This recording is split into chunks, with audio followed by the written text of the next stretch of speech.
In 1943, a famine of almost unimaginable scale swept through Bengal in what was then British India. But this wasn't just a drought or a bad harvest. It was a perfect storm, a deadly mix of war, weather, and a series of truly shocking human errors. So how did a tragedy that claimed over 2 million lives actually happen? Let's deconstruct this catastrophe. All right, to really get a handle on this, we're going to break it down. First up, we'll see how Bengal was already living on a knife's edge. Then, we'll look at how World War II came along and just threw gasoline on the fire. After that, we'll untangle the absolute mess of bad decisions that made everything 10 times worse, look at the devastating human cost, and finally, try to tackle the toughest question of all: who or what was really to blame? So, how does a disaster like this even begin? Well, the thing is, Bengal was in serious trouble long, long before 1943. You could honestly say the entire province was living on the edge, where just one major shock could send the whole system crashing down. And this quote from an economic historian, man, it just says it all. For millions and millions of people, a totally normal year meant having just enough rice to survive. That's it. There was absolutely no safety net, no savings, no margin for error. The system was already stretched to its breaking point. And, this wasn't just bad luck. This vulnerability was baked into the system for decades. The population was booming, but the food supply wasn't keeping up, leading to these chronic rice shortages. You had millions of people with no land of their own, completely dependent on whatever wage they could earn that day just to eat. Add to that a totally unfair system of land ownership and crumbling infrastructure, and you've basically got a powder keg waiting for a spark. A fragile system like this can, teeter on the brink for years. But then something comes along and gives it a massive shove. For Bengal, that shove was the Second World War. It took all those problems that were simmering under the surface and cranked the heat all the way up, turning a precarious situation into a full-blown crisis.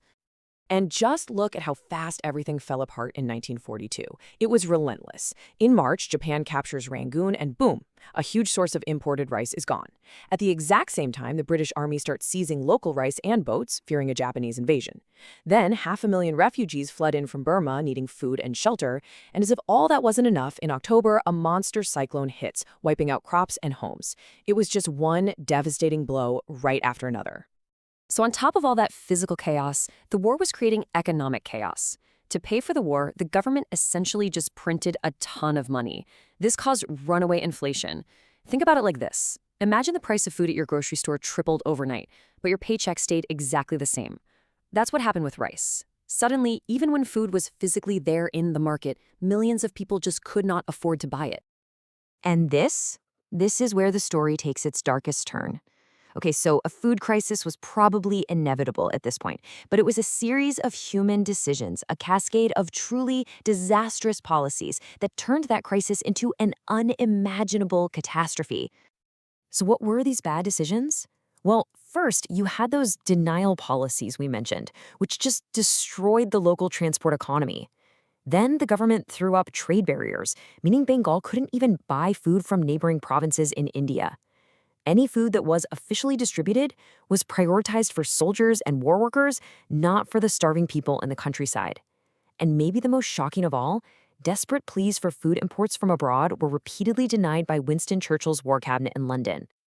And get this, even when the government tried to help, they often made things so much worse. Take their attempt at price controls. Step 1, they set an artificially low price for rice. What happens? Well, obviously, sellers refused to sell at a loss. They either hoarded their grain or sold it on the black market for way more. So then the government gives up and scraps the price controls entirely. And the result? The market goes completely wild. Panic buying, hoarding, and speculation sent prices to the moon, far, far out of reach for ordinary people. You don't have to take my word for it. The official Famine Inquiry Commission, in its own report, put it this way: the normal systems for moving food around had been slowly strangled, and by the spring of 1943 was dead. Just think about that for a second. The entire system that acted as a lifeline for millions was dead. All this talk about policy and economics can seem a bit abstract, but we have to remember what this actually meant for people on the ground. The result of all these failures was a human catastrophe on a scale that is frankly hard to even wrap your head around. 2.1 million. Let that sink in. That's the most widely accepted scholarly estimate for the number of people who died because of the famine. And many historians think the real number was much higher, maybe closer to 4 million. This wasn't just a crisis, it was a demographic wipeout. Numbers can feel cold, can't they? But this description from someone who lived through it gives you a glimpse of the absolute horror on the ground. People were literally starving to death in the streets of major cities. Society itself was starting to break down under the strain. And here's a really tragic and kind of surprising detail. While starvation kicked off the whole crisis, it wasn't what killed most of the victims. The biggest killers by far were diseases: malaria, cholera. They just ripped through a population that was too weak and malnourished to fight them off. The famine's deadliest legacy wasn't just hunger, but all the disease that came in its wake. And for those who did survive, the famine still brought total ruin. Look at this data on land sales. To buy just a tiny bit of food, families were forced to sell the only thing of value they had, their land. Over 1.5 million families sold or mortgaged their land, becoming destitute overnight. It created this vicious cycle of poverty that trapped people for generations.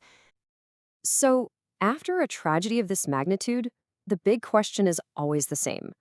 Who was responsible? And that question sparked an intense, often angry, historical debate that is still very much alive today. So when historians try to explain this, the debate really boils down to two main theories.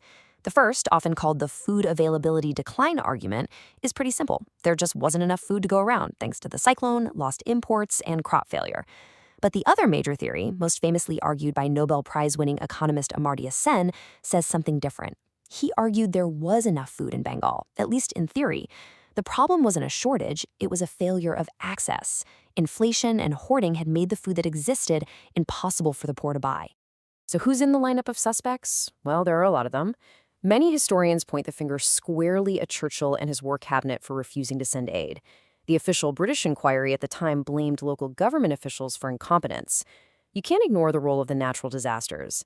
And of course, you had the war profiteers who hoarded grain to make a fortune while people starved. The really difficult truth is, it was almost certainly a toxic combination of all these things. And this all brings us to the final, haunting question that sits at the very heart of this history. Was the Bengal famine a tragic, unavoidable accident of war, the result of a global conflict colliding with a terrible natural disaster? Or was it a crime of policy, the foreseeable result of a series of cold calculations and devastating decisions that prioritized a war effort over the lives of millions? It's a question historians are still grappling with, and it forces us to confront the terrifying human cost of power.